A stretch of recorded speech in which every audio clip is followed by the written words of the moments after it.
start, okay? Surprisingly, there are around 11,000 village halls and community buildings in rural England, built mostly in the 20th century after the First World War. In the 20s, there was a government drive to develop social and educational provision in rural areas, the National Council of Social Service. The building of a village hall was quickly seen to be the best way of bringing all interests in a village together, separate from the church or the pub. Social gatherings and parties, meetings, education, health, sports, fetes, music and dance. The halls provided a place for the emerging Women's Institute movement and often represented a lasting war memorial. A village halls department was set up by Parliament to oversee each premises as a self-governing charity. That in turn encouraged local dignitaries and landowners to contribute generously to create a new hall for their villagers. Our film is inspired by the Kimble Stewart Hall reaching its centenary in 2025 and to celebrate many of our local halls in the Risborough area. Some have disappeared, new ones have taken their place, but each one has a unique character, history, and a host of fond memories. Apart from discos and jumble sales, bingo was a regular thing. Not a thing has changed, not the chairs. Even the old table. Like we would make like little bracelets, we'd just do a bit of painting. So, turned our amps up to number 10 and made a right racket. It didn't go up to 11 in those days. There was always a hall, there was always somewhere to go to in those days. Yeah, long may that continue. We start with Risborough's Walsingham Hall. Currently empty, it's not the prettiest of buildings in town. Still roofed with corrugated iron, not fitting the conventional model of the 1920s, its history goes back much further. In the late 1830s, Thomas Rogers Parsons came here and created a brewery in Princes Risborough, and he purchased the land that we're now standing on from here up to Staddlestones as open fields, and Staddlestones is actually built on the old dray yard of the brewery. So this was all open fields here. In about 1860, Parsons was involved with the Baptist Chapel and had been since moving into Risborough, and his colleague Samuel Adcock and many others formed a breakaway group from the Baptist Chapel. They were concerned about the minister and the way things were going in the church, and they formed this free church and built the building behind us, which is known as the Tin Tabernacle. It's built by Tappers of London. It's a kit building. Parsons died and the brewery was taken over by a company called Welsh Ale, and they tried to sell the hall, but they kept it in the end, and it became known as the Brewery Hall from then onwards, and served as many functions, particularly during that First World War, when there were a lot of soldiers allocated out to the areas from Halton camp, which was then an army place. So it was used for shows and functions and a place for the men to live. After the war years, the Aylesbury Brewery Company bought out Welsh Ale and sold off the whole of the brewery, and the hall came up for sale and was purchased by a gentleman called William Chalfont. And Chalfont was the last brewery manager, and he also ran the original Buckingham Arms, which was sideways on to Duke Street. And it then became known as the Chalfont Hall. And again, it continued in the same functions of being the place of Risborough, because there was nothing else like it in the area. From then onwards, the Chalfont Hall continued. It became a little bit dilapidated, and it was sold off, and a company called East of Princes Risborough and Aylesbury bought it and ran it. It then became pretty dilapidated. During that period of time, it changed its name to the Community Hall and a social centre. And during those war years, the Second World War years, was used for, apart from shows and functions, a place for children to come have their injections and a baby clinic and various other places, things as well in the hall. In the 50s, it became the property of the Roman Catholic Church here in Princes Risborough. It changed its name from the Community Hall or whatever it was called at that period of time into the Walsingham Hall. Walsingham obviously being connected with the Roman Catholic Church itself. So we've always known it as the Walsingham Hall from the 1950s onwards.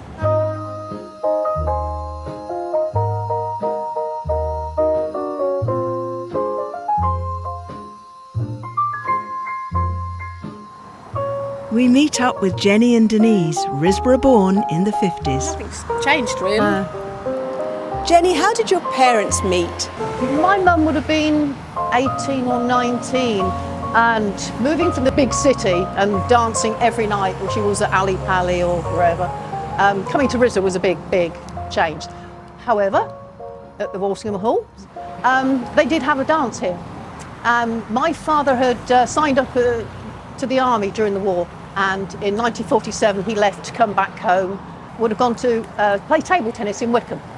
And they've come back, and his mate says, shall we go to the dance, see who's around? And that's where they met, in this hall, Walsingham Hall, back in, would have been late 47, 48. Well, by 1949 they were engaged. By 1950 they were married at St Mary's Church, where a lot of us have had their weddings.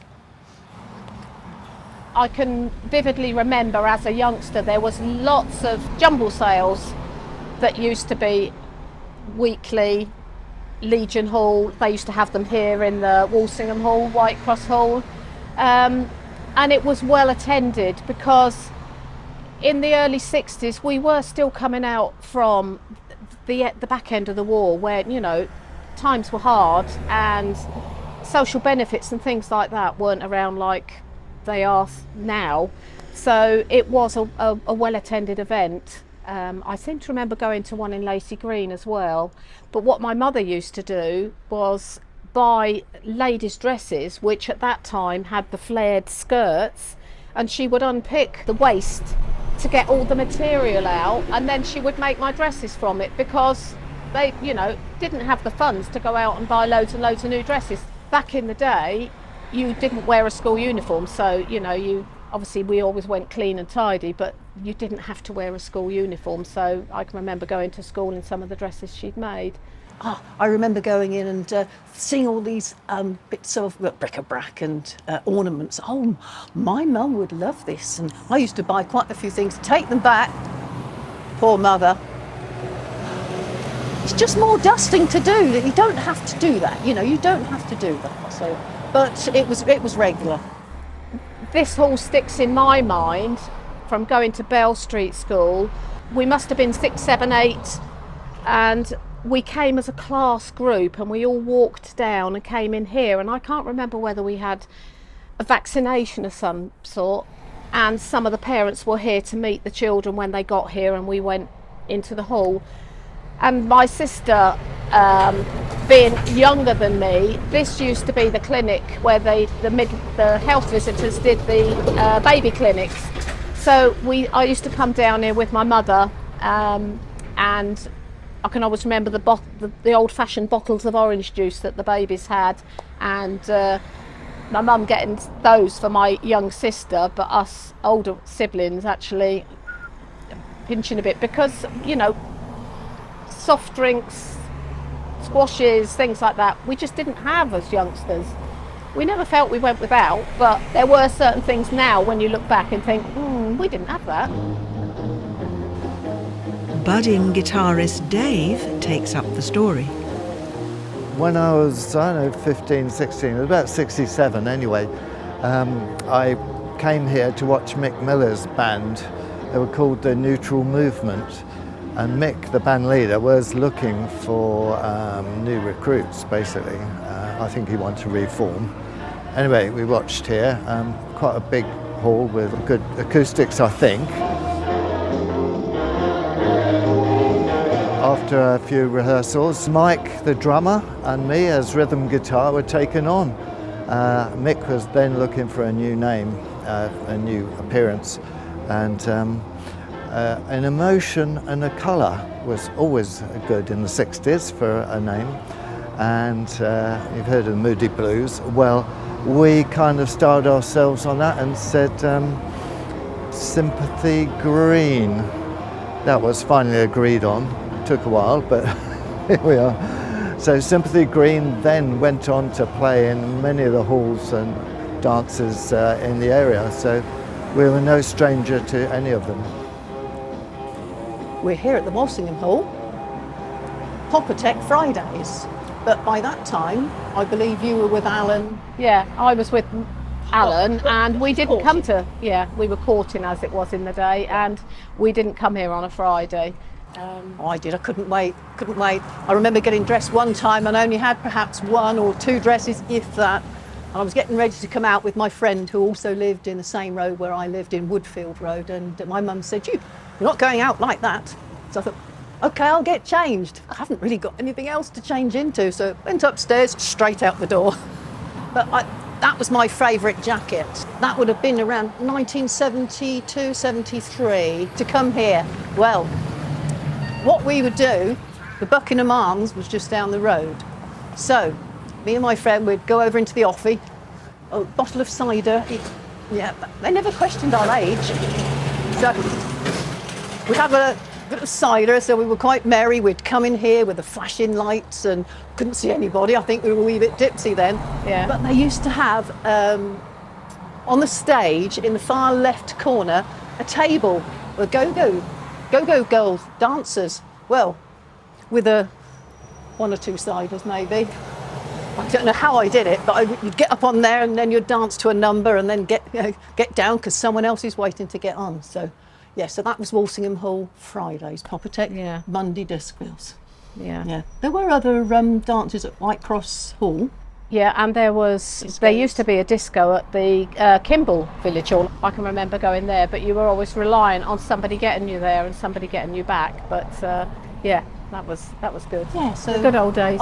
We were out every night because we would have Discville on a Monday, youth club down right past the Church Lane. Church Lane. There was always youth club to go to, run by the secondary school. So every night of the week we had something. Oh, it was fantastic in Risborough in our teens, definitely. Yeah. For decades, St Teresa's had run a church hall in the grounds, and as it developed, the Walsingham Hall was taken up as a school hall.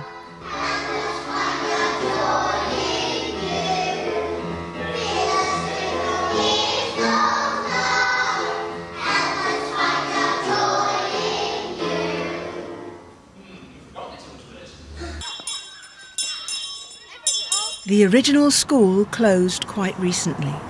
Part of it has been kept as a special needs facility, and the Walsingham Hall is now up for rent. Chris, it's not the county's most attractive building. Could it be pulled down, or do you consider it an historic monument? Well, I think from a historical point of view, any building that's dated 1870, built in the 1870 in a kit format, is worthy. It's now joined on to the school buildings, so from that point of view, it's maybe not worthy as the historical building it should be. It's in a conservation area, so whatever replaces it, if it's ever knocked down, has to be something of a similar, within the setting. Historically, it's a wonderful building, but it's not a beautiful building. So packed with countless memories, we'll just have to see what the future holds.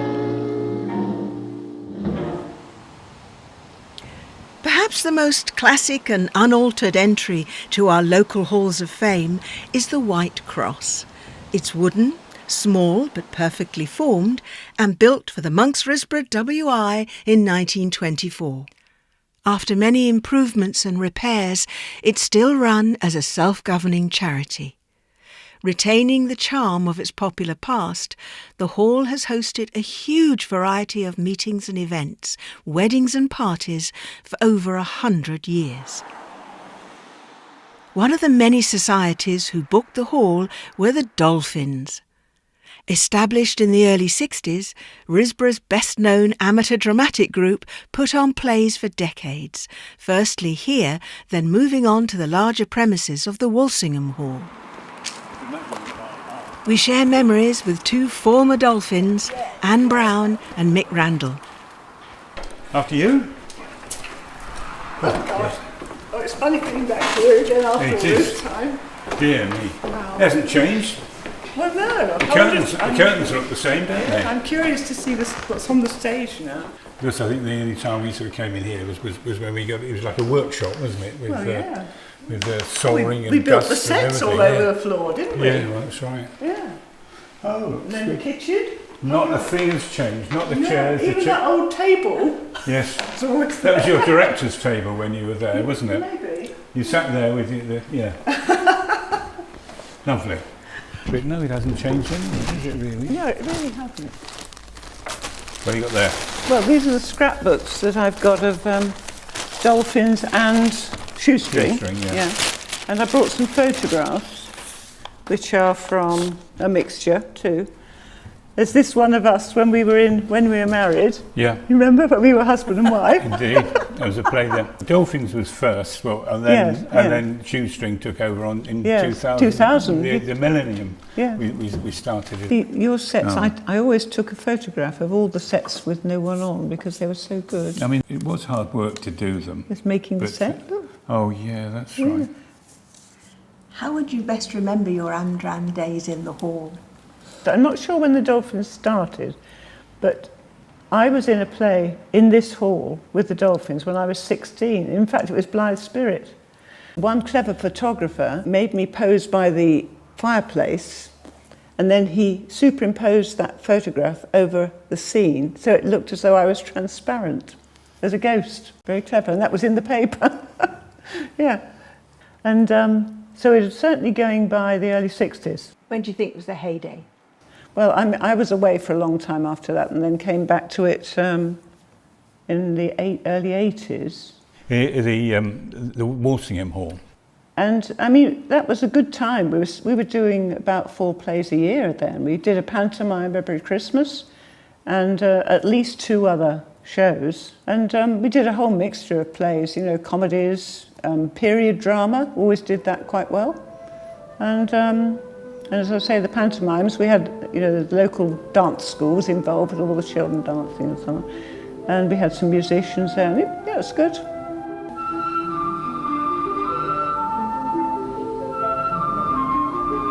Mick, you wrote the script for Robin Hood. Can you tell us about this mammoth production?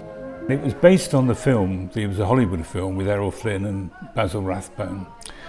Plus, any other stuff that I remembered from sort of childhood and listening to Around the Horn, Monty Python, and it was the finest, only the finest stolen material was put into it, and it was good. And but there was the thing about it is that because we had a large cast, people who are quite sort of unsuited for mucking about on the stage, they sort of actually let themselves go. And there was a guy called Chris Cornford. He let himself go. He was wonderful. He was really good.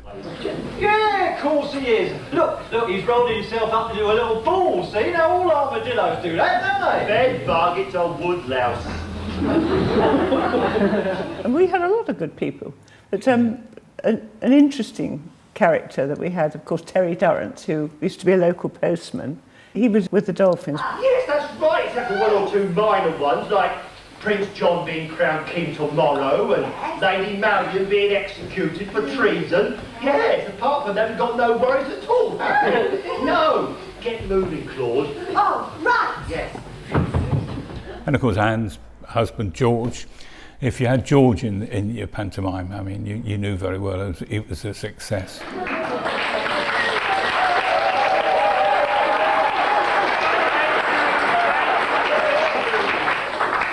Good evening, ladies and gentlemen, and welcome to another edition of Take the Lolly. Let's meet the 6 lucky contestants for this evening. So, if you have a programme with a red dolphin on the front, yes, come on down! Enjoyable, but hard work. What about your favourite productions? There was a play called Move Over Mrs. Markham, and that was my favourite because it was a very funny play.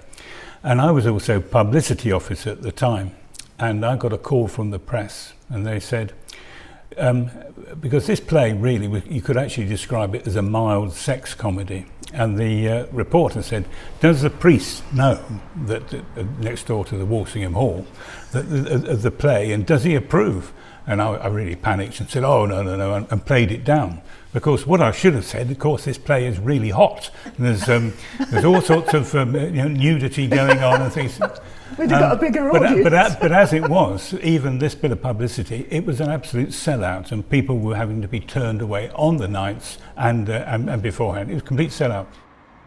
But in the mid-90s, the drama group left the Walsingham Hall for good. Well, the Dolphins eventually sort of dwindled so much that we had to shut down, and there was no drama group in Risborough then for a few years. 2000, Chris Cornford, who was one of our members, had the idea of just doing a play for the millennium, you know, something special for the millennium. And all of us who'd been in the Dolphins, we were all very keen and thought that was a good idea. And so we did a play, went very well. Audience received it well, wanted more. And so we started doing just one a year. We weren't too ambitious, and we did it in this hall. This had its own atmosphere, really. Yeah. Nice, quite good. It's a tiny stage, I mean, but thanks to your wonderful sets, we did manage to do an amazing number of different kinds of plays on this stage. We called ourselves Shoestring because we were really doing it with very few resources and very few members, really. So the aim of our group when we started up was to do everything together, everyone contribute. We'd come here and we'd build the sets in this hall, all over the hall. We'd be painting things and cutting things and then wallpapering on the set, and it was lovely. And someone would bring in refreshments, lunch or something. We'd sit down and have lunch, and I enjoyed those times really a lot. Very much, yeah. Yeah. I think the best audiences we had was the old folk, of which I am now one, well and truly in that category. But they came along, and we had either a matinee, and they were brought here by the round table, which was wonderful because they actually collected them and brought them here, and they were here to enjoy themselves and to take part, and they reacted. They laughed. Yeah. And they would comment, and they would comment out loud as well. And we had a young Indian actor, a guy came on, and he Constant Wife. Mr. Gersel. How do you do? And he came on. He was a very good looking chap, lovely fella.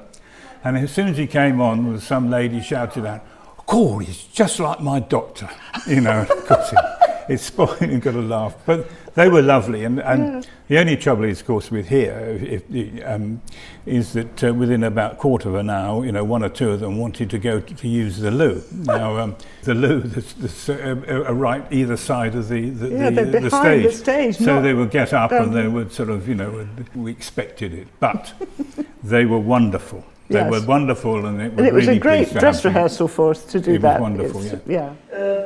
What would you say to a glass of whiskey? Hello, whiskey! Oh, good man. In fact, this stage was so small, and it had nothing at the sides of the stage, just a drop. And when we did Blythe Spirit, Theo and I were ghosts at the very end, and we had to just fade out. So we walked towards a gap and had to be caught, otherwise we'd have just fallen down about a metre, you know. So there were some problems. And I should like to state here and now. The old town looks the same. There's a step down look, the tree. Look, these boards at the side, they're exactly as they were when we did the plays. They are. And we had to paint them and repaint them and remove them sometimes. And this is the board that had to be removed, so Theo and I could step backwards off the edge. Crikey. It's amazing how it's still lasted, isn't it? Really, it's. Well, yeah. I don't know how old this hall is, but it must be 100 years old, mustn't it? I should imagine. Yeah. I mean, when people asked, they said, "Where do you put your plays on?" And I said, the best described is like the church hall in Dad's army. You know, it was that sort of size, that sort of era. It's a small hall, so quite intimate, really, isn't it? Lovely times, really good.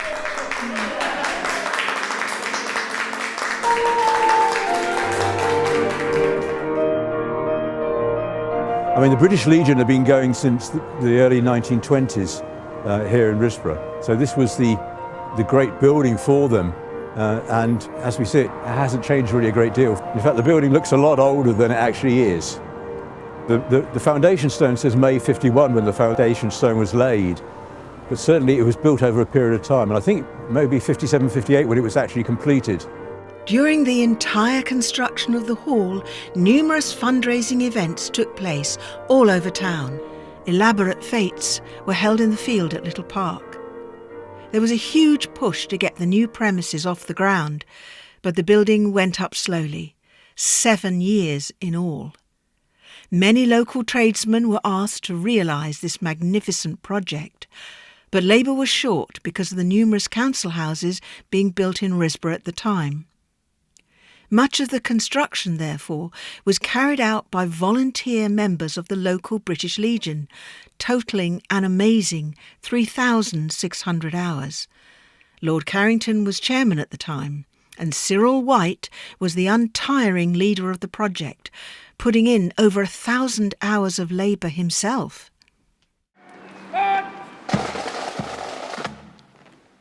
So, for well over 50 years, Risborough's British Legion Memorial Hall represented an important and solid self-built monument to the town. No real thought was given to the fact it might not always belong to Risborough in generations to come.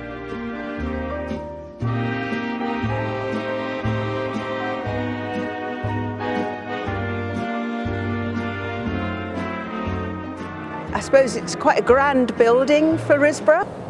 Oh, it was at the time, and because it then took over from all the other halls.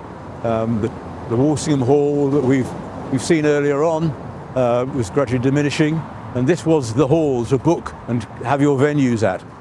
A larger building with other smaller rooms that could be used for committee meetings as well. So this became the venue for the town.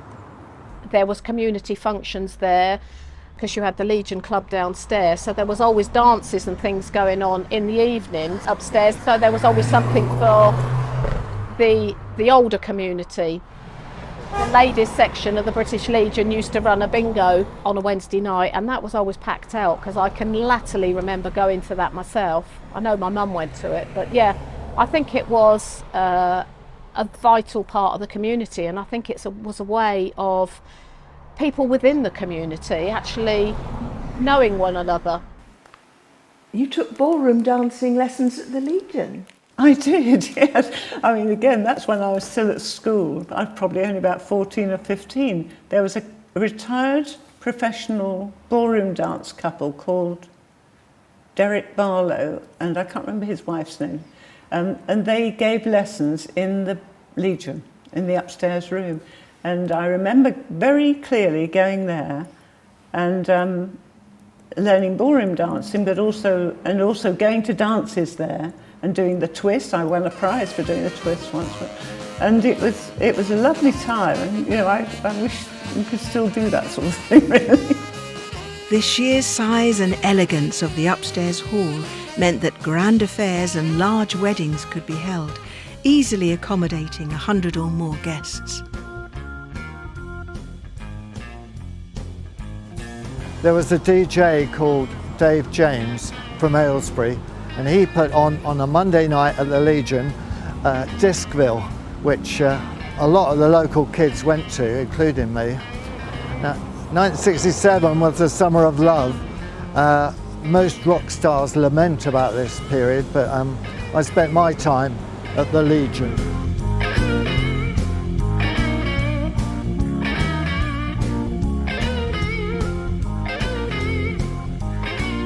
Well, I can remember going to Discville. I was probably about 14 when I went there. It was the highlight of the week because there wasn't a lot else going on for us at that age, at that time. And that's where I met my husband. He was in the fire brigade, and a crowd of them came round after their drill night, and that's where I met him. Yeah, I used to go to Discville too. Monday nights, that was really special. I remember one of our school friends, she taught me how to dance to one of the songs that you know Alan by now. Yeah, our Sugar. song is Sugar Sugar by the Archies. The Archies. Oh, she taught me to do this at school, very simple steps, but it was real fun because it felt awkward, but so we had Monday night Discville. It was quite dark. Couldn't really couldn't see anybody. In the Legion at Discville, the kitchen area at the back, two ladies used to sell the soft drinks. Coca-Cola. Oh yeah, Coca-Cola. But the lights that were there were really on the stage, flashing about in front of the DJ, Dave James. That's it, Dave James. He had a signature tune, didn't he, to open up the evening. Your memory's better than mine on that. He had a signature tune, because he also had Discville on a Tuesday in Aylesbury. It was the same start-up music. Yeah. Sympathy Green had the good fortune to play at the Legion, so a nice big hall, and we had a triangular stage in the corner at that time. This was probably about 68, something like that. My dad had built that stage. He was a carpenter and joiner at A.J. Walker's, a local builder. And the thing was very convenient for floor space in the hall, but there was no room for the performers on it. I can remember me, Andy, Mick, all stacking our amps up high just so Mike, the drummer, had enough room to play the drums. On that particular night in 68, I think, yes, it was the Watercolour Blues Band, another local band, playing opposite, but they didn't get on the stage at all because they had too much gear. So they set up near the bar at the other end. Now, not known to everyone is that Genesis actually played at the Legion in 1970. For some reason, the Friars Club in Aylesbury had booked a session in Risborough. Appearing was to be Les Payne's local band, Writing on the Wall. Les was apparently sick and cancelled his appearance, and in his place a very young and very loud Genesis stepped in at short notice. As far as I can remember, I came to see the up-and-coming band by chance, really. But I do remember there was an amazing light show which had some blobby oil projectors, and up on the ceiling you could see all these shapes and colours and really psychedelic. That was quite impressive. Also impressive was ultraviolet lights, which showed up when they put the other lights out, who had got fluff on their jacket, who had brushed their teeth, and which girls were wearing white underwear, especially for the evening. But do you remember in Discville, it would have been perhaps 1970, the mods and their scooters. I don't know if you ever heard, do you remember? Yeah. My mum was worried to death. I hear the lads are coming in to have a punch-up or something. Nothing quite as bad as the 64 in Brighton, August Bank holiday. But yeah, one Saturday, Friday, we'll get there in a minute, Monday night, the Aylesbury lads and the Wickham lads, they'd come in their scooters and they had a bit of a dust-up, but we just came home. Don't know what happened. Yeah. Wasn't bad. Not like it, well, say no more. Well, those lads used to rock up to the estate agents next to the Prince's Fish and Chip shop. They used to be hanging about there when we used to come up from the youth club. Oh yeah, to get our chips on the way to home. To get our scrumps, as they were. Chips with scrumps on the top. Very healthy. Yeah. How late did the disco go on for? 10:30. Was it 10:30? That's what I remember. I had to be in by 10, I know that. I always walked home. There was always somebody to walk you home, walk with you. There's always be a group of girls and lads or what have you. Yeah. What do you remember about coming to the Legion?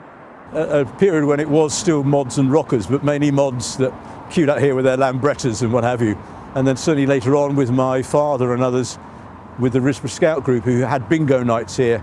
And I know that a lot of organisations used it for their functions, for dances and to raise money for their own groups. How did it cease to be the Legion? I think there was certainly a decline in the members of the British Legion itself, which possibly didn't help, but I'm not sure about the actual background to it. But there's a little bit of a controversy over the actual sale of the property, which was owned by the kind of British Legion Trust or some organisation which looked after the British Legion collectively across the country. And it was sold very quickly and under some controversy with the local British Legion and residents of the town itself at the time. The rapid sell-off left everyone stunned. Despite the town council's incredible efforts to allow access, the Grand Hall, which has served more than 2 generations of Risborough residents, was closed to them. It was now a Pentecostal church. Downstairs, however, the Connections Cafe remains at least a decent meeting place in town. the Legion was the big focal point of Risborough. So really a sad loss in respect of having a substantial building for the town to use.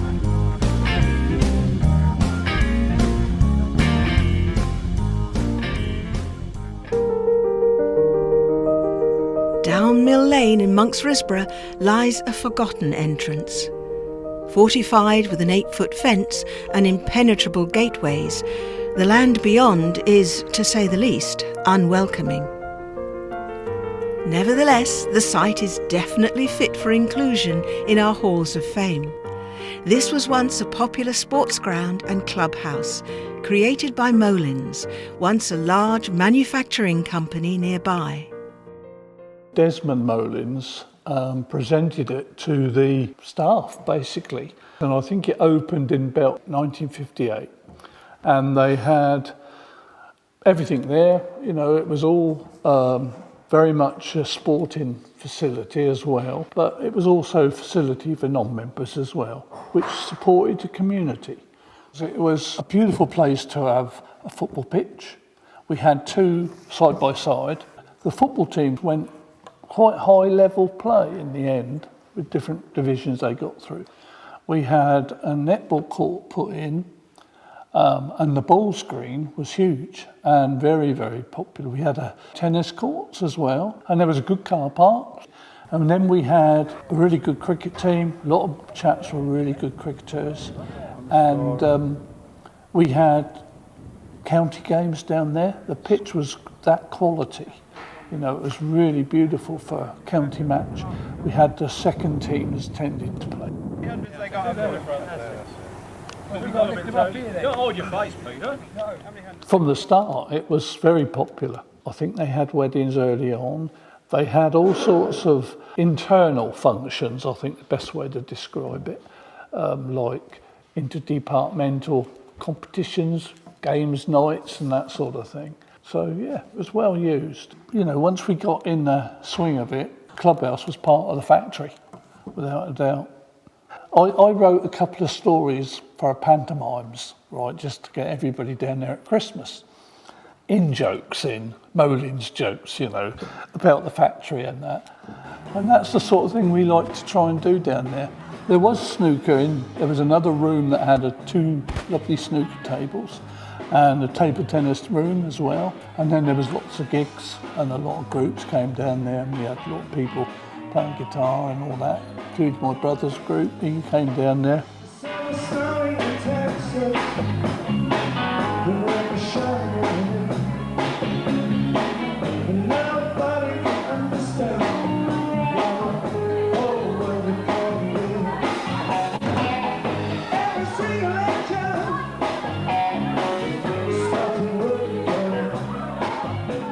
The town sort of blended with it, really. You know, they treated it as part of Risborough. And we had other functions as well. I mean, the company put on some functions, but one of them that we got into serious trouble about, we had a Chinese delegation come over. And we had, we had a strip show. And all these little Chinese men had never seen anything like that before. And they loved it, to be honest. And it was really funny that they came in and settled down and the ladies did their bit. And it was a really interesting night. But afterwards, back at work, we got in terrible trouble for organising it. But the Chinese delegation went home happy. And that's all I can say, really.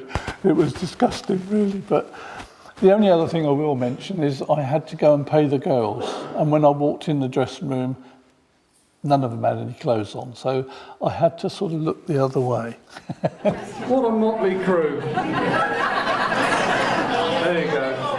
On its own, number 9. 1 and 8. 18. When I was at the Molins, I used to call it there. I got a lovely shot of my dad. He couldn't hear a thing, and I was calling the numbers, and Dad was sat there with his pen, and he wasn't dabbing his numbers, so I don't know if he won or not.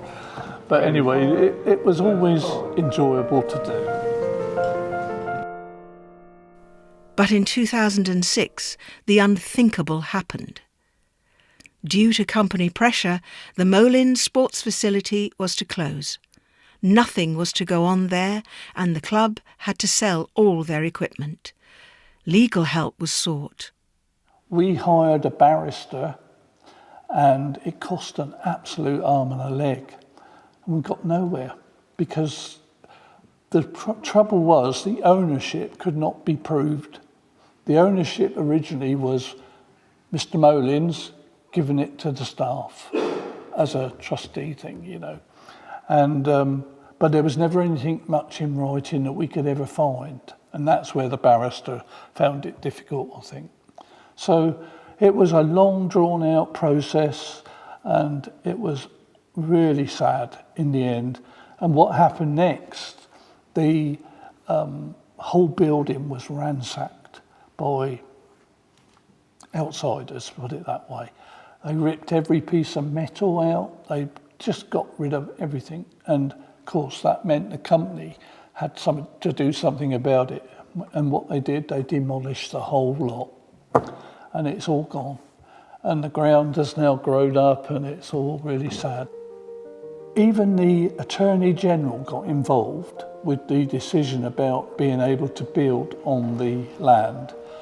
I think there would be awful moans from Mill Lane and Crowbrook Road if they did try and build on it, because it is an area of outstanding natural beauty.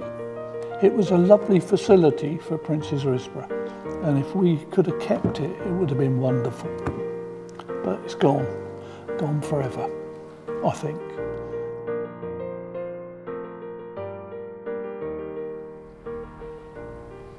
The substantial red brick hall in Longwick is the second incarnation in the village. It's built on a prime position overlooking the village sports field, which was once the school meadow.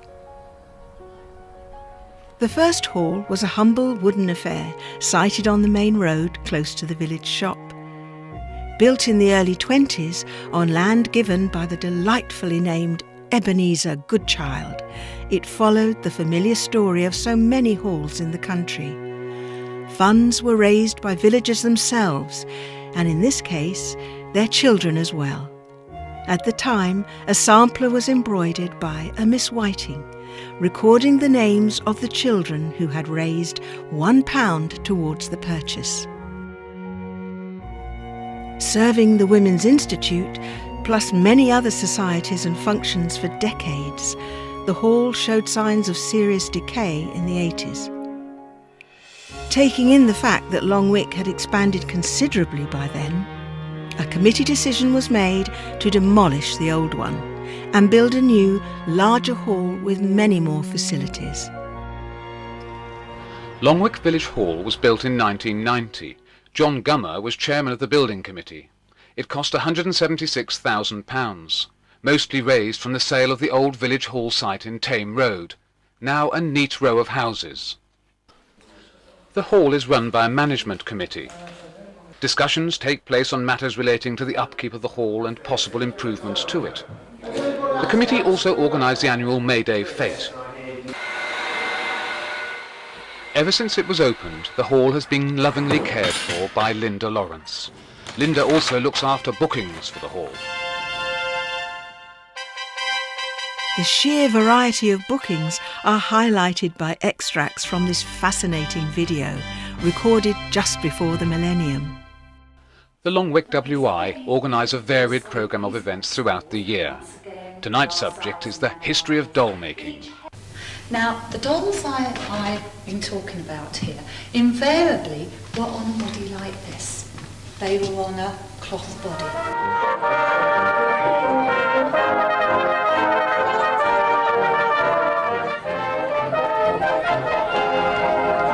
After a quick turnaround in the village hall, it's time for everyone to let their hair down.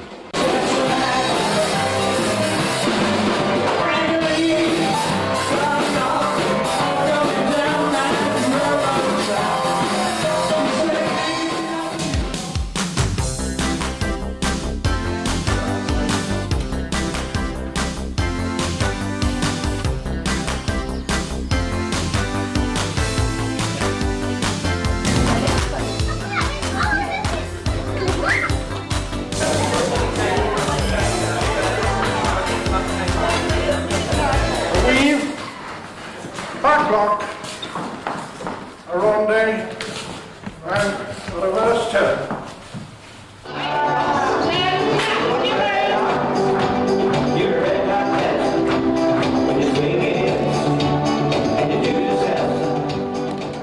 To celebrate the coming millennium, a clock has been donated to the village by Jim Walker and his family. It will give a nice finishing touch to the village hall.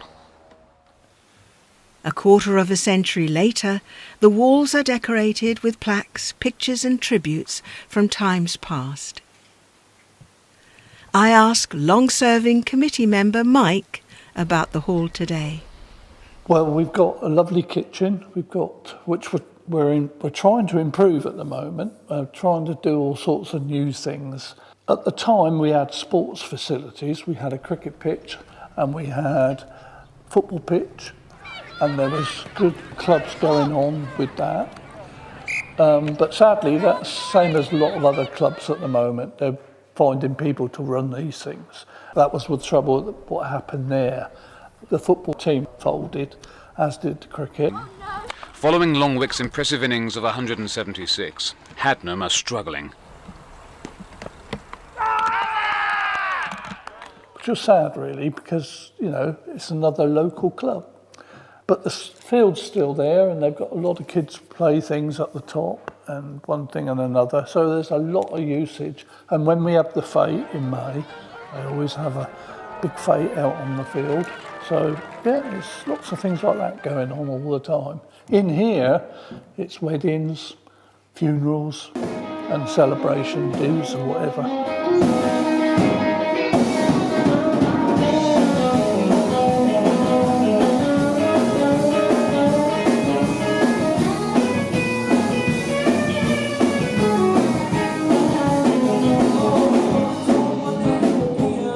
A good move, without a doubt. And we've also got the big car park as well. So it's really well-used hall, this one, and it's got lovely facilities and we're trying hard to improve them.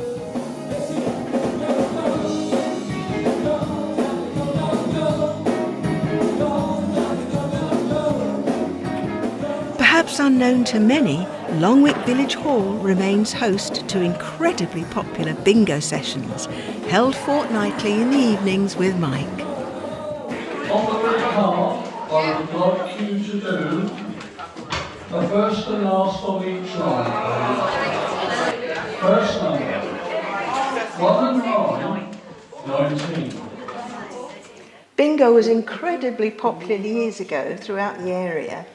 Tell us more and why locals still like coming today. Well, gone mad over the last couple of years for sure, because last weekend, for instance, we had 92 here for the bingo.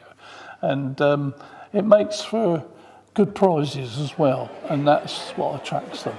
I'm on the microphone, I call the numbers, and I try sometimes to tell a joke, but it always goes over their head because all they want me to do is call the numbers out. So that's what I tend to do. But yeah, I think it goes down really well.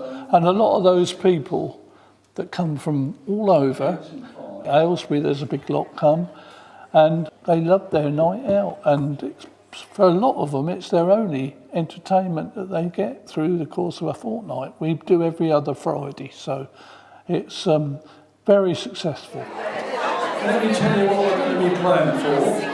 1 line tonight will be £44. 2 lines will be £88. And the full house tonight will be £176.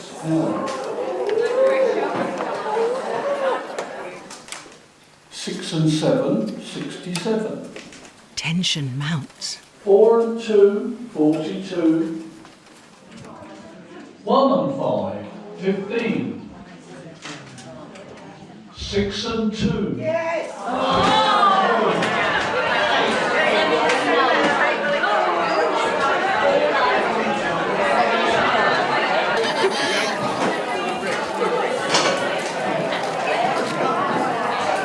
You've got no friends now. Stepdaughter. We share.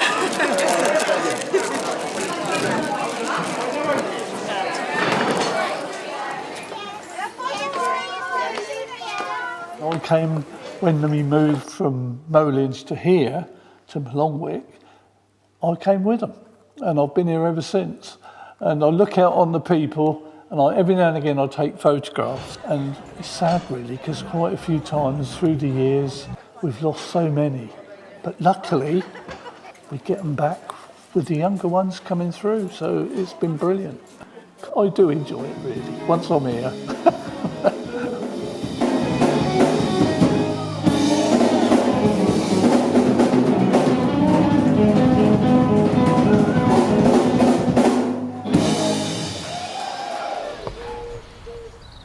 There's been a hall on this site serving Lacey Green and Loseley Row for over a century.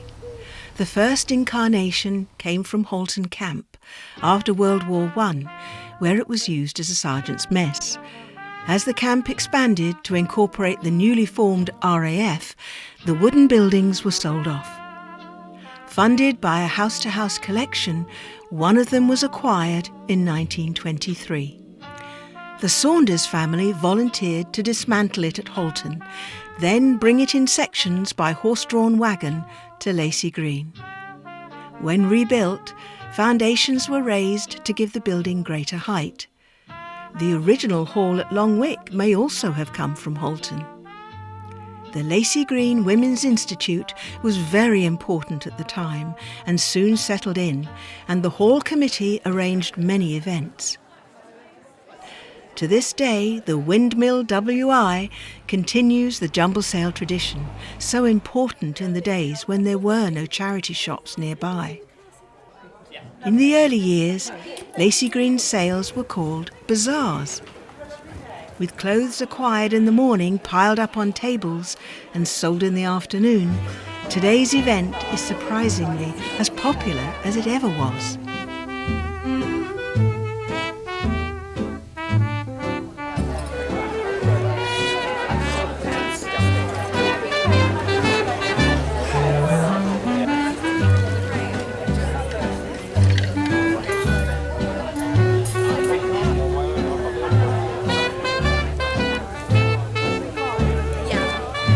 We meet up with cousin Teresa Foster, who has lived opposite the hall all her life and regularly visits. She's joined by husband Tup. It was exciting, actually. Even today, it was quite good, you know. And in fact, my daughter today, she said that she was a bit overwhelmed because she hadn't been for some years. And I don't think you said you hadn't been for some years. Not since I was 8. 8, yeah. 60 years ago. So yeah, it was very important for the community, obviously, and ongoing thing from when I was small. From time to time, the hall was used as an auction room. In 1950, Teresa's grandparents, Horace and Ivy, who had been renting Clovelly cottages over the road, put in a bid for them when they came up for sale. And won! A lot 4 went for £475. He hadn't got enough money to actually buy it, so Alfred, his brother, he bought it for him, and they didn't, obviously had to pay him back. So yeah, that's how it came too. Any memories of the hall in your childhood? Yeah, there was one especially. It was my grandfather dressed up, or was asked to dress up as Father Christmas. I don't personally remember it because I was very small, but my cousins, they came up from Risborough and came to the village hall to see this event, and he sat on the knee as you did then. I don't think you can do that now. And waiting for the presents and things like that was probably behind. And he thought, I recognise those eyes. So it was supposed to be secret, And yes, he recognised Grampy. So the cat was out of the bag, as it were. Lacey Green used to hold discos as well as Risborough, I believe. Graham and Ian. It's called the GI Disco. It's on a Monday night. And there were more boys in Knaphill and more girls in Lacey Green, so we always used to come up. Oh, that's the reason, was it? Yeah, I didn't realise for the disco. Unfortunately, there were 7 of us, and only 5 could fit in the Ford Consul. So the other two would just hang on to the back of the car on their push bikes, and we would come down the Lacey Green straight, where at one point, probably about 50 miles an hour, they'd let go and they could freewheel all the way up to the village hall. It's a very cold all night. alive still. Very cold. Surprisingly. So you married up and had your wedding reception in the hall? Yes, we did. And actually, it was Mrs. Williams. She did the catering. She came from Lacey Green, and everybody, if it was a do, she would do the catering as people do. But we were well through halfway through the meal, and one of my friends piped up, "This is a dry old affair." And then we realised that no champagne or wine had been poured. In fact, in the photos, you can see the glasses were empty because nobody got a drink. So that was a quick thing that we had to do. And there was a problem with cooking the potatoes. We had to borrow the old washing copper that my grandparents had, the boiling clothes. We had to bring it over to the hall, plug it in, hoping it's going to work. And Mrs. Williams put all the potatoes for the 50 people or more into this copper. It took some time to boil it up, I imagine. But yes, that's how we had our wedding breakfast. Since the hut was sited here in 1923, it gradually showed signs of deterioration. A series of repairs and makeovers ensued to keep it all running smoothly. A kitchen and toilet facilities were added in the 1950s, and then in the 1970s it had its final extensions. One of the most loved features was the richly stained, warm toning of the wooden floor and ceiling. And the final kitchen was well furnished to the latest hygiene standards. Do you remember the magazine the organisers used to publish? Oh yes, the Hallmark I've looked at all my life. I'm not sure what year it was brought out.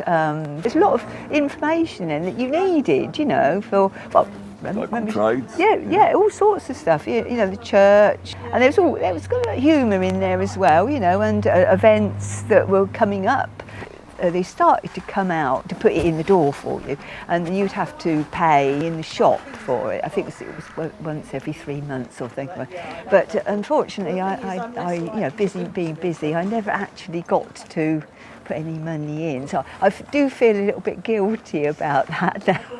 But at the time, it ceased publication last month. Oh, it did. Last month. That's probably your fault. Well, But by the time of its 75th birthday, the much-loved hall was showing serious signs of decay. In the 90s, the outer structure was leaking and would not have been usable much longer.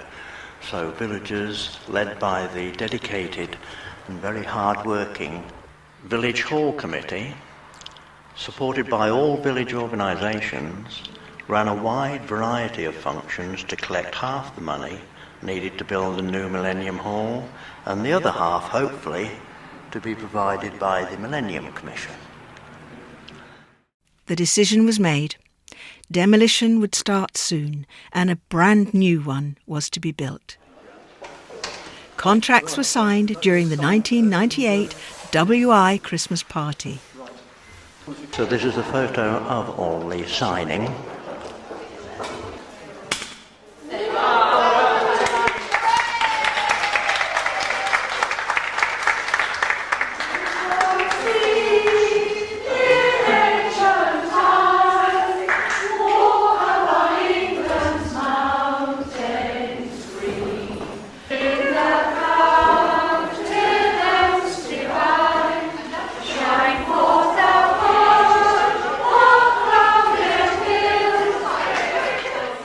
Table brought her own food and drink, cutlery, plates and everything.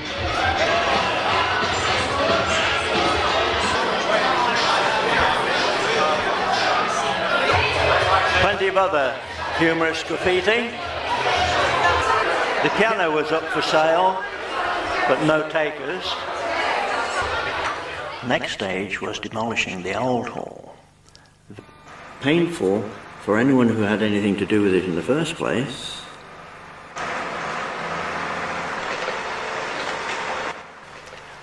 Very welcome indeed to everyone who was looking forward so much to the new hall.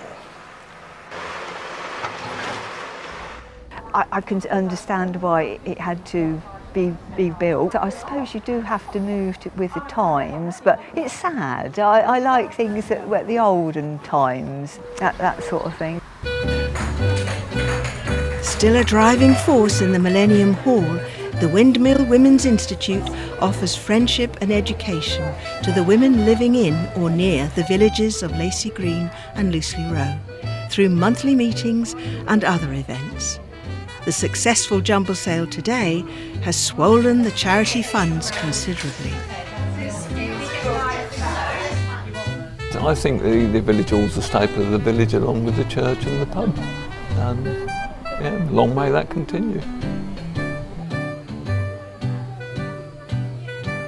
But the entire day hadn't passed without a bit of bother. Oh, I'm sorry, can I have that one? No, I want this one. No.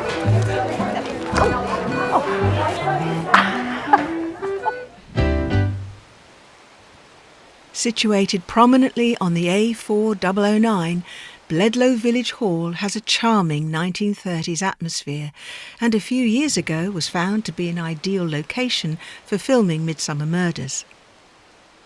The original hall, sited next to the village school, was built on land donated by the then Lord Carrington, using funds raised by the dedicated village committee.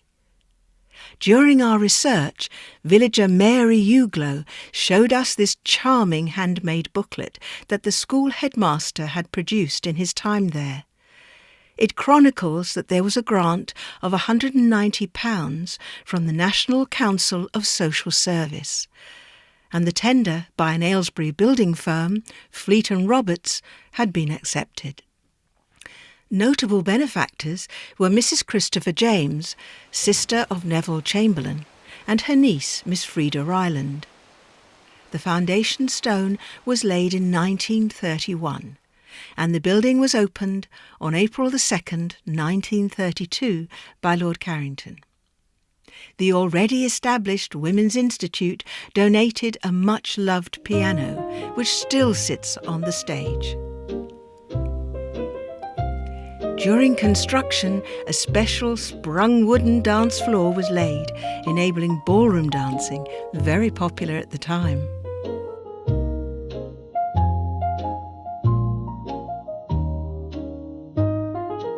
From the very beginning, the village hall was to be made available to everyone in the community. And to this day, the management committee continue to honour the sentiments listed in the first schedule. In the 60s, husband Dave from Risborough also made himself available for a bargain. I had a friend at Disville called Susan Baverstock, and she told me that Bledlow Village Hall had a great jumble sale and you could get all sorts of clothes on it. So I came here the next Saturday on my bike, only to find she wasn't here. But it didn't really matter because the jumble sale was so well stocked. I found a silk kimono. I paid 10 bob for it, I think. A really beautiful thing. It had probably a dragon on the back and flowers around the front. Perfect for Flower Pal, wasn't it? Anyway, next Monday I went along to Disville in my robes and looking for Susan. And there she was with another bloke. Much bigger, much older than me, from Longwick. Anyway, this hall was particularly good for group practice. I can't remember which night of the week it was, but we enjoyed a good rehearsal here. Sound was good, I think, and it got a stage as well, so that made it easy. I don't ever remember going to a dance here and playing, but it was certainly a good place to practice for all the other halls in the area that we were appearing at, with weddings, socials and dances, yeah. Brother Alan and Andy Brown, the bassist, had reel-to-reel tape recorders, and they recorded some of our efforts in those days.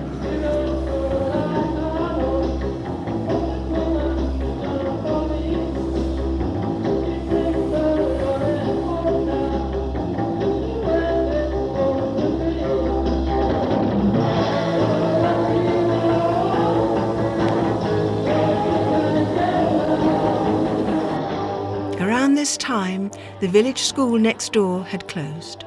Ownership of the land was now divided between Bucks Council and Lord Carrington. Over the years, part of the site was sold for housing and part became a car park. The Carrington share of the proceeds was generously ploughed into the village hall's bank account, facilitating further improvements. Back in 1968, a group of young mothers reacting to the loss of the school started the next best thing, a playgroup in the village hall. This became the precursor to the present preschool, which Bledlow is now famous for. We meet Jessica. I came here when I was 3, to the playgroup it was called. So that was 45 years ago. When I first came here, there was 3 ladies that used to run it. I know it was fun, I used to enjoy coming. It was a case of, I think when I was here, it was more of, like, we would make like little bracelets, we'd just do a bit of painting, and it was a time just to play with our friends.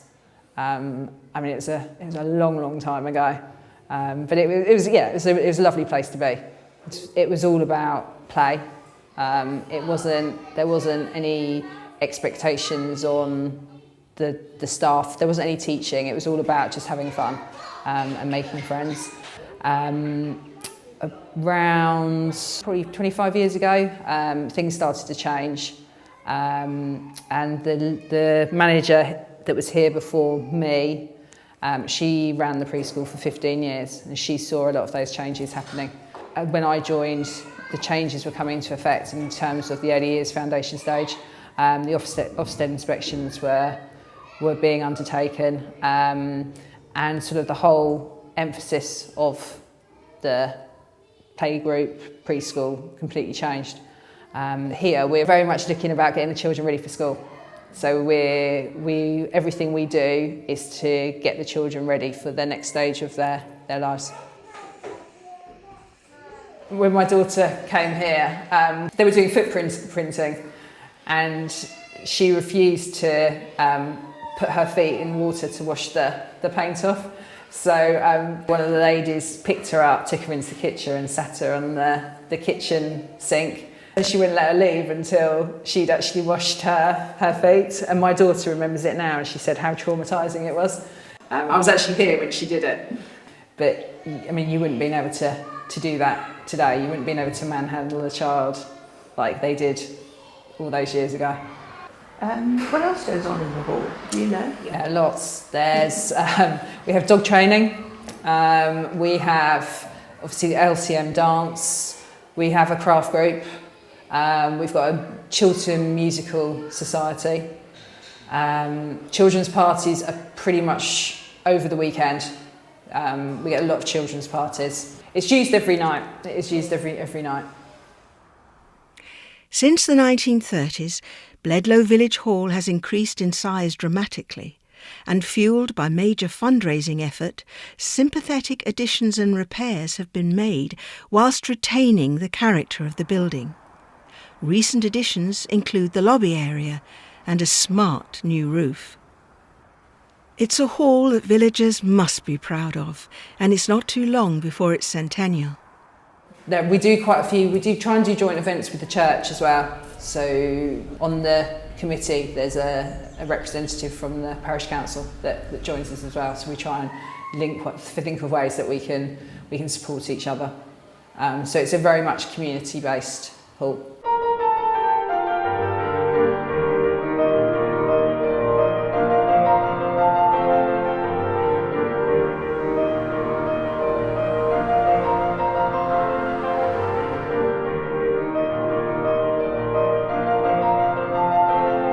In November 2025, villagers from Kimble arranged an open day to celebrate the centenary of their much-loved Stuart Hall. Not the best of weather, but spirits were cheerful. It was named after Mr. and Mrs. Stuart of Ladymead House, now known as Griffin House School, who provided a large share of the finance. The site was gifted by the Benyon family, local landowners. We're celebrating today the generosity of local people who provided the land and the building and, of course, the insight and vision to produce something that would enable people to get together. But there's also the celebration for all the people who don't have plaques, because a lot of people have contributed over the years for this building and the services it offers. For example, the evacuees from the Second World War were educated here because the school couldn't fit them all in. I think the villagers were that pleased when it was first built. They were looking after it. Parish councils had looked after it and were very conscious that it did need looking after. And now at the moment, the parish council and the hall committee are, well, putting some money into it, quite a lot of money, to try and keep it all going okay. I was born in 43. Have you always lived in the village? Yes, yeah, I was born in the village and in fact married a girl from the village, yes. Do you feel that the hall has been here 100 years? I suppose having used it all her life, then yes, so it is an important part of the village. I can remember ration books. Yes, I can remember those, and the broken biscuits up at the shop. I used to come down to the youth club, that's it, and table tennis we used to play, just sort of muck about in general, I suppose we did. Yes, yeah. I can remember one lad, he was a bit of a lad, you know, never in trouble, but always enjoying himself. And the stage must have been deeper in those days, from front to back.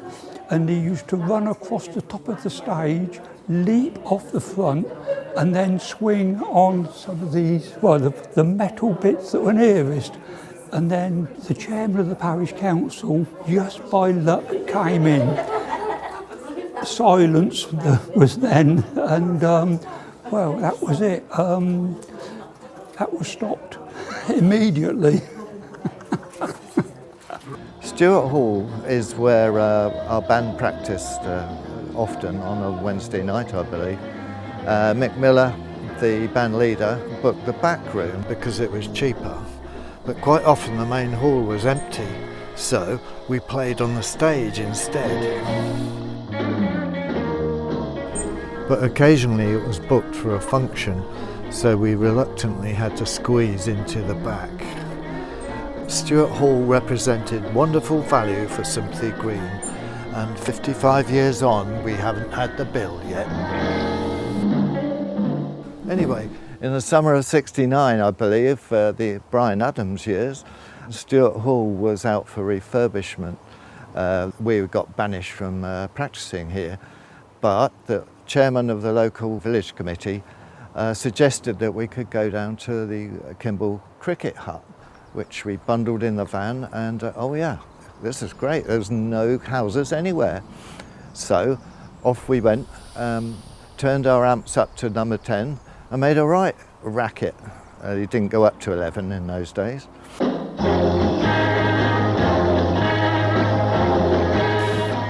A friend of mine said he was on Whiteleaf Cross that night and he could hear us playing the Summertime Blues. That's 2 or 3 miles, I think.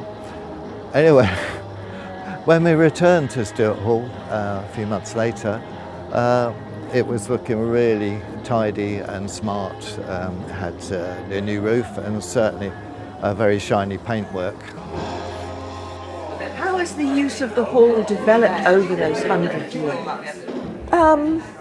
I would say that it was very much used as a social centre, whereas now it's still a social centre, but it's organised differently.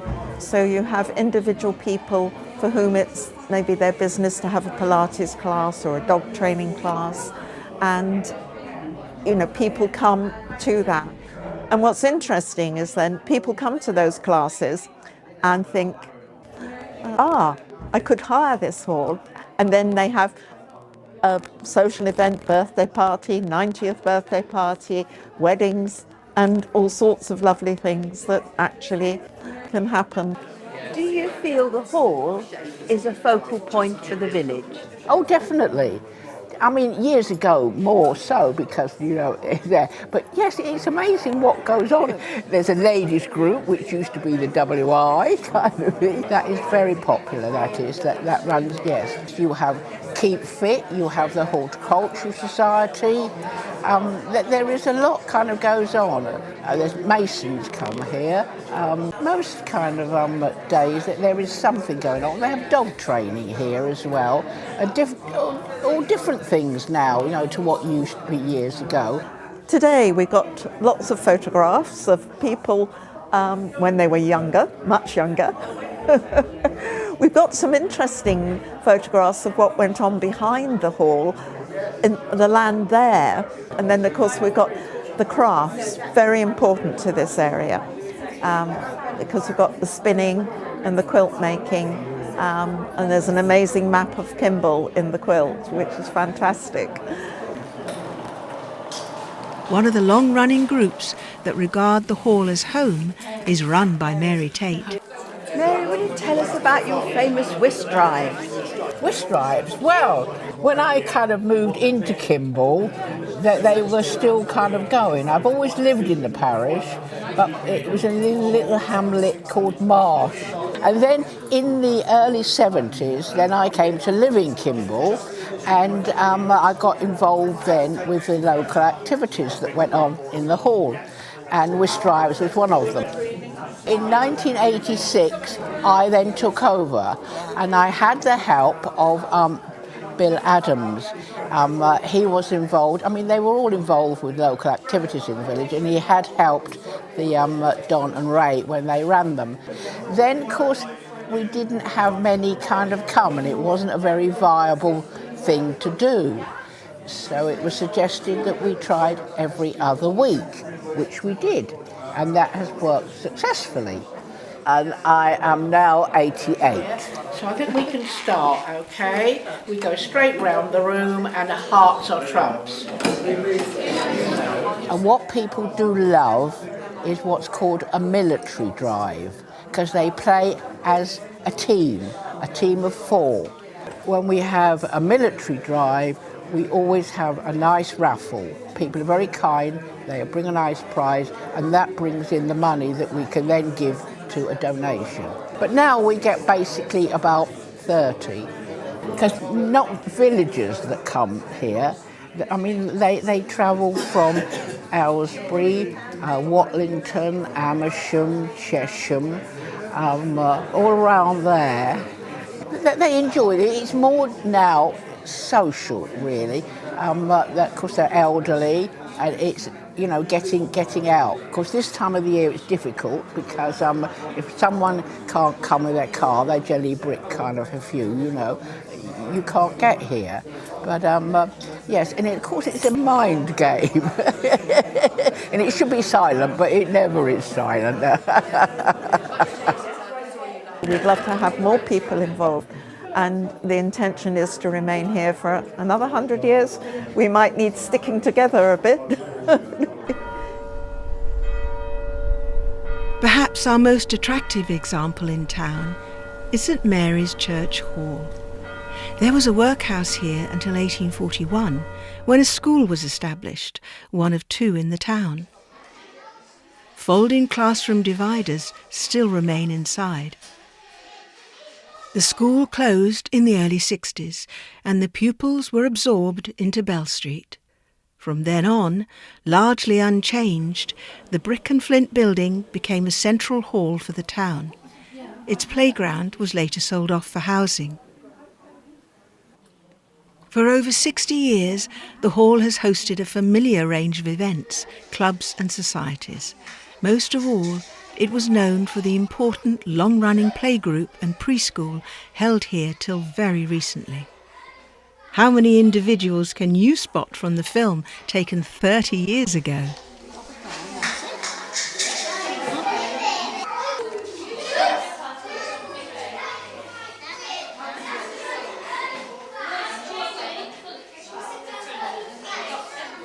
At festival time, groups like the perennial Caged Bird Society held a display in the past.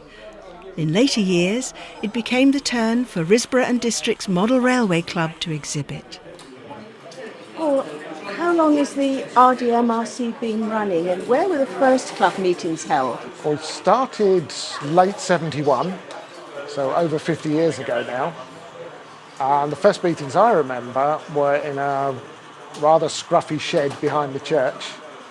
But I think the very early meetings were in the Literary Institute. So we were in the shed for quite a long time. Then we moved to community centre. We were there for 25 years. And then after COVID, we moved here to St Mary's Church.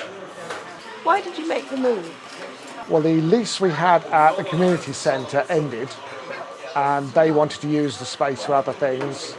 So at the end of COVID, we were looking around, seeing what halls were available, and we found this one. And it's a good size. We can fit everybody in. We can run our test track. We can run workshops. It's got a nice little kitchen, and it's been ideal. Why do you think you're still running after all this time? Well, it's very much an evolving hobby. So you've always got the woodwork, the electrics, but we're now getting in, we're using laser cutting, 3D printing, a lot more electronics. So we're always attracting people with different interests. But apart from that, it's really a social thing. So it's people getting together. You know, we're here every Friday, chatting, seeing what everybody's up to, helping each other. And I think that does attract more people. You know, we're constantly getting new members. You always lose a few along the way, but it's an expanding club. Do you have exhibitions? Yep, we have 3 exhibitions. One in Risborough in February, Aylesbury in May, and Haddenham in September. And then we also run the free open day as part of the Risborough Festival in July. It's one of the bigger clubs around. It's been going a long time. It attracts people from a wide area. I mean, you would have to interview every club member and find out why they joined. You'd probably find they all have different reasons. When it comes to wedding receptions, there were enough halls in Risborough to choose from. Many romances began in these halls at dances and socials, and when the time came, St Mary's Church was often the place for local couples to tie the knot. Our wedding day, August the 11th, 1973, it was a blistering hot day. We were married at St Mary's Church, 2 o'clock, and I had 2 bridesmaids. My dad walked me up the aisle. Just a fantastic day. It's 52 years ago now. My husband was in the fire brigade at that time, and so we were going to have a guard of honour outside the church when we came out from being married. And the alerters went off while we were being married. Alan could hear them going off, so he's sort of chomping at the bit to go. Anyway, the fireman disappeared to the fire, which happened to be a grass fire in Bledlow, but in order to get back, it was a very small fire, and they managed to get it put out, and they were back in time for when we came out of the church, and we had the guard of honour.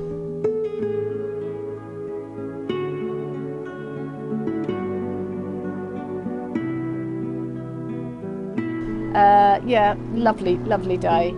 It was followed by a wedding reception at the White Cross Hall in Monks Risborough. It was so hot in the hall, in fact we had to change around the events, whereas normally you cut the cake after you've eaten, etc. We had to cut the cake at the beginning because it was so hot that the wedding tears were sinking, and the cake was beginning to look like the Leaning Tower of Pisa. But the hall and the grounds around the hall at that time were bigger, there's a chalet bungalow building built within the grounds, but back in the day there was sort of an apple orchard, and the wedding guests all came out and with their drinks were drinking in the grounds because it was just too hot to be in the hall. We ran out of beer, so we had to send somebody hot-footing off to the Legion Club to get another barrel of beer. But yeah, it was a lovely, lovely day. Absolutely fabulous. Well, weddings, like most of us all had their weddings at St Mary's Church, and I was a year later than Denise, and mine was 10th of August in 1974. And Denise's was boiling hot. I think we had every type of weather. We had hail, we had thunder, came out the hairdressers. Oh, sun came out, thank goodness. But yeah, we had all seasons in one day. Most people in those days, your neighbours, your friends, they would all come to see you arrive at the church with your dad, arm in arm.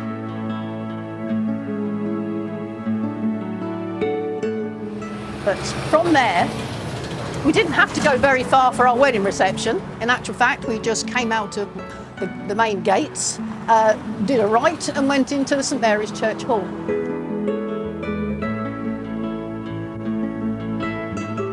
My Uncle Chris, he did a cine film for us, and it's amazing, that film. We had to then go and buy a cine projector and camera to continue with our filming on top of these. So when we first put the cine film on to our projector, we were still fiddling around, but we left the light on, and as I looked up to where it was being projected, straight away it all started to burn.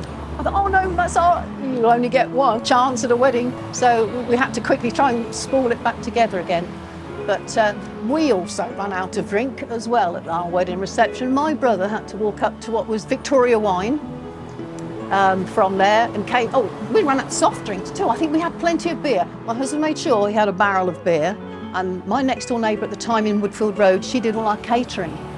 She made the cakes, she did all the catering, all buffet, and we didn't have a disco for our entertainment because my husband used to play drums, Rick, so he would, oh, we've got to have a live band. You can't have discos, you know. So we would have had one of his friends come and play for the evening.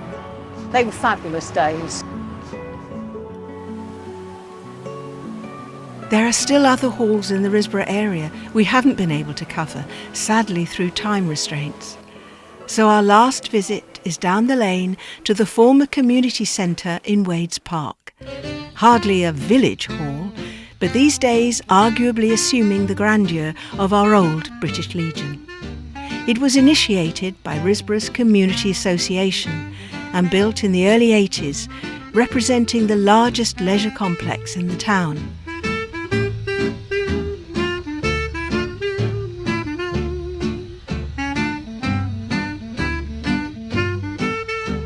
Former Secretary Cherry Baker takes up the story. There had been for many years a long-felt need for a community centre or other large hall in Risborough, particularly one large enough for badminton, which people were having to go outside the town to play. And the parish council, as it was then, put money on the precept so that the building was built largely on the rates, and together with a very generous donation from Wycombe District Council. The Community Association contributed £10,000 for their own room, which was raised by activities such as jumble sales, coffee mornings, book sales and that sort of thing. We've recently had to add a wing to the community centre. From the beginning, there were more people wanted to use the building than we could accommodate. We were turning away potential users. We've added an extension in 1996, first used in September, but was officially opened on the 1st of November. When we have cut the ribbon, I hope you will all join us, if you've time, for coffee in the new room. And it gives me great pleasure to ask Ivor, Penny and May to come and cut the ribbon for the new Carrington room.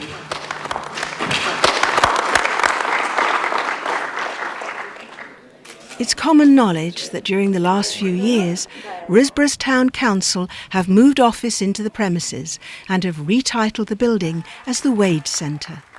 They've invested heavily in an improvement scheme, creating the popular Crew Cafe and where we are today, the much admired Brushwood Suite.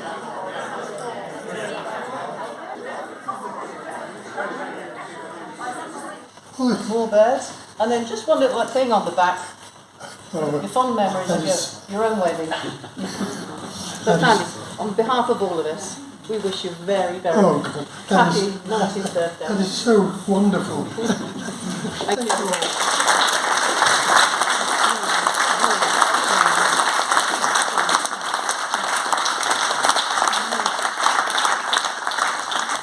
I'd like to repay some of that kindness. So I have actually brought down a birthday cake. I might have done better if I brought 5 little fishes, because they tend to go further than the birthday cake might.